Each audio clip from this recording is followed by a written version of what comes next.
కొట్టదు సార్, కొట్టదు సార్. ఇదిగోండి సార్ మీ చైను.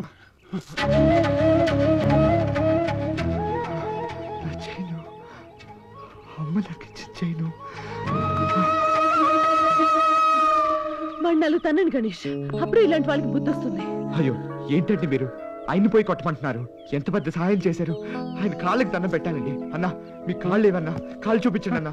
చాలా కాళ్ళు దేవదు, నన్ను వదిలే బాబు. ఏమండి ఈ చైన్ మీరు కళామందిర్లోనే కదా కొన్నారు? అవును, నీకులా తెలుసు? దీన్ని నేనే అక్కడ అమ్మానండి. మీరమ్మారా? అవునండి, నేనే అమ్మాను. ఆ తర్వాత ఈ చైన్ని తలుచుకుంటూ ఎన్ని రాత్రులు నిద్ర లేకుండా గడిపాను తెలుసా? ఏ? తన కాబోయే కోడలికి మా అమ్మ ఇచ్చిన బహుమతి అండి ఇది.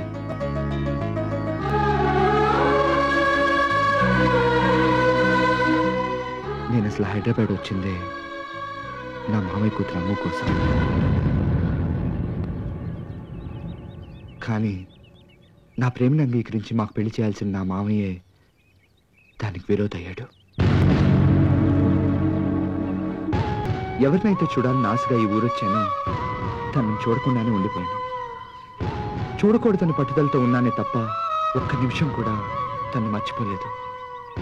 ఉప్పునే వచ్చి ఊరంతా కొట్టుకుపోయినా మట్టి వాసన పోనట్టుగా ఆమె జ్ఞాపకాలు మాత్రం నా మనసులోంచి పోలేదు.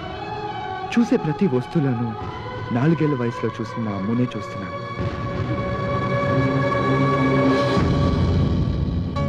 ఇప్పుడేనండి నా అమ్ము నాకు దక్కేటట్టుగా చూడమని దేవుని కోరుకుని వచ్చాను. నా అదృష్టం కొద్దీ మా అమ్మ నాకు ఇచ్చిన చైన్ నాకు దొరికింది. ఈ చైన్ చూస్తుంటే నా అమ్ము నాకు దక్కుతుందని నమ్మకం నాకు వచ్చింది. తప్పకుండా దక్కుతుందండి.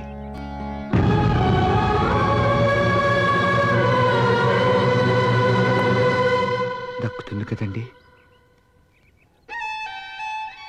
తప్పకుండా. ఈ చైన్ నేను తీసుకోవచ్చా అండి?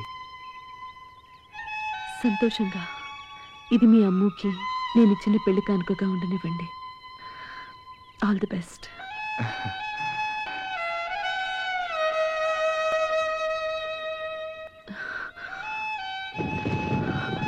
వర్షం వస్తుంది, నేను బయలుదేరుతాను. వస్తే సంతోషమే కదండి. మీకు వర్షం అంటే ఇష్టమే కదా? ఏమో తెలీదు, ఇప్పుడు నచ్చట్లేదు. సరేనండి.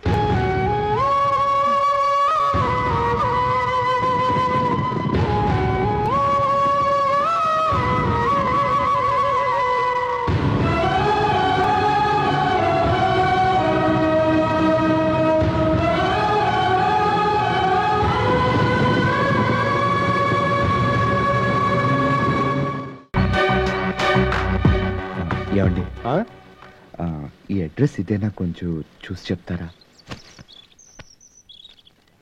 అవును, ఏమిటి విషయం? నా పేరు గణేష్, మాది రామాపురం అండి. మామయ్యని కలవడానికి వచ్చాను. ఏంటి అయ్యగారు అల్లుడు గారా మీరు? అవునండి. అరే రే, ఇప్పుడు వచ్చారు. ఇంట్లో ఎవరు లేరు బాబు, అందరూ తిరుపతి వెళ్ళారు. రేపు పొద్దున్నే వచ్చేస్తారండి. అప్పుడు రండి బాబు. ఏంటి బాబు? ఏం లేదండి, ఈ ఊర్లో మా మామయ్య తప్ప నాకు వేరే ఎవరు తెలీదు. చేతిలో ఉన్న డబ్బులు కూడా అయిపోయినాయి. మా మామయ్య వచ్చే వరకు ఎక్కడైనా ఉంటానండి.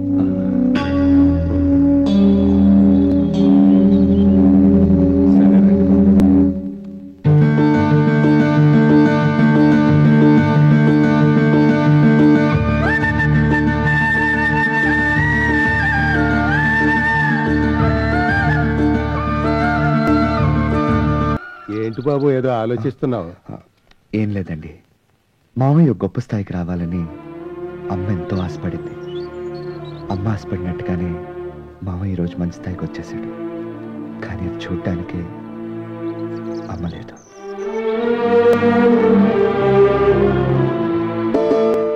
అవును, ఈ అమ్మాయి ఎవరు బాబు? ఇది అమ్ము. అమ్మురా? మామయ్య కూతురు. ఓ, చిన్నమ్మగారా? తన గుర్తుగానే ఇవన్నీ దాచుకున్నాను. రేపు తను రాగానే ఇవన్నీ చూపించారనుకోండి, ఎంత ఆనందపడుతుంది తెలుసా? అవునండి, అమ్ము ఇప్పుడు ఎలా ఉంటుంది? నా హైట్ ఉంటుందా? నాకన్నా కలర్ ఎక్కువే కదా.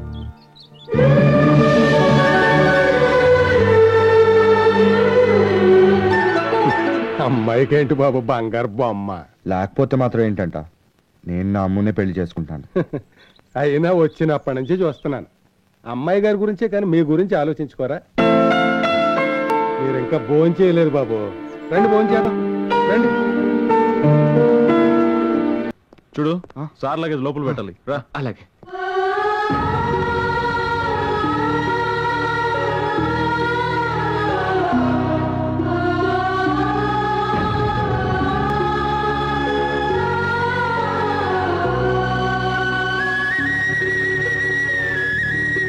ఎక్కడికి వెళ్ళావు? పిల్లలు అలసిపోయి వచ్చారు, కూల్ డ్రింక్ తీసుకురావచ్చు కదా. అయ్యో గుర్తులేదండి, మర్చిపోయాను. ఇప్పుడే తెచ్చేస్తాను. సామాన్ సంగతి నేను చూసుకుంటాను, నువ్వు అర్జెంట్గా వెళ్ళి కూల్ డ్రింక్ తీసుకురా. ఇప్పుడే వచ్చేస్తాను. మన ఊళ్ళో ఎప్పుడు నేను నీ గురించే మాట్లాడుతూ ఉంటాను. నువ్వు అబ్బబ్బబ్బబ్బా, ఈ హైదరాబాద్ మన వల్ల కాదండి భరించడం. అబ్బా, నేను సార్ని అడిగి చెప్తాను. 1 second sir. Company guest house ఎప్పుడు వస్తున్నారని అడుగుతున్నారు సార్. ప్రసాద్, గెస్ట్ హౌస్ ఎప్పుడు వెళ్దాం? నా కొడుకు అక్కడికి ఎందుకు వెళ్తాడు? ఇప్పుడు వీడు ఓ పెద్ద కలెక్టర్. గవర్నమెంట్ మాకు ఇచ్చింది ఓ పెద్ద ఇల్లు, మేమంతా అక్కడికే వెళ్తాం. ఏం మాట్లాడుతున్నారమ్మా మీరు? ఇవాళ నా కొడుకు ఎవరనుకుంటున్నారు? యావత్ భారతదేశం పేరు మారు మోగిపోతున్న పెద్ద సింగర్. వాడికి ఇచ్చే ఇల్లు ఎలా ఉంటుంది? పెద్ద రాజభవనంలా ఉంటుంది. దాన్ని వద్దంటున్నారా మీరు? మీ కొడుకు ఎంత కలెక్టర్ అయినా గవర్నమెంట్ ఇచ్చే ఇల్లు ఇంతకన్నా బాగుంటుందా మీకు? ఏమిటయ్యా నా కొడుకు అని ఓ తెగదించుకుంటున్నావు? నా కొడుకు లేని అసలు నీ కొడుకు ఎక్కడున్నాడయ్యా? మా వాడికి ఉన్న టాలెంట్ గురించి ఈ రోజు ఇండియా మొత్తం మాట్లాడుకుంటున్నారు. ఇవాళ నీకు ఈ కారు బంగళా ఉంది అంటే అది నా కొడుకు తలవే. సరే విజయ్, మీ కంపెనీ వాడు అడిగి నువ్వు కూడా సపరేట్ గా బంగళా తీసుకోరా. అక్కడ మనల్ని ఎవ్వరూ డిస్టర్బ్ చేయకూడదు. అలా ఎవడైనా వచ్చాడు అంటే. ఎక్కడికి బయలుదేరు ప్రియా? నేను ఊరికి వెళ్ళిపోతున్నా. ఎందుకు? గణేష్, నాకు ఫ్యామిలీ ఫ్రెండ్స్ ఉన్నారే తప్ప ఫ్యామిలీ అంటే ఏంటో తెలీదు. చిన్నతనం నుంచి అనాథగా హాస్టల్లో పెరిగాను. కానీ ఇక్కడ నలుగురు ఫ్రెండ్స్ ఫ్యామిలీలో కలిసి ఉండడం చూసి ఆ ఫ్యామిలీలో నేను ఒకదానిగా ఉండబోతున్నాను అనుకుని చాలా సంతోషించాను. ఇప్పుడు జరగదేమో గణేష్. ఏమంటున్నావు ప్రియా నువ్వు? అవును గణేష్, ఎక్కడ మీరందరూ వేరైపోతారేమోనని భయంగా ఉంది. చచ్చే, అలాంటిదేం జరగదు ప్రియా. లేదు గణేష్, ఇక్కడ ఏం జరుగుతోందో నీకు తెలీదు. అలా విడిపోవడానికి ప్రసాద్ కూడా ఒప్పుకుంటే నేను అసలు వాడిని పెళ్లి చేసుకోను. అది కాదు. నువ్వేం చెప్పినా నా నిర్ణయం అంతే. నేను చెప్పే ప్రియా.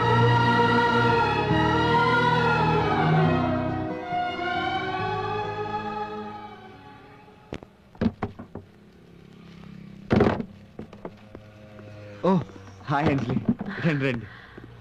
అవును, రాజా విజయ్ ప్రసాద్ వీళ్ళంతా ఊరి నుంచి వచ్చామని చెప్పారు. ఎక్కడా ఎవరు కనిపించరే?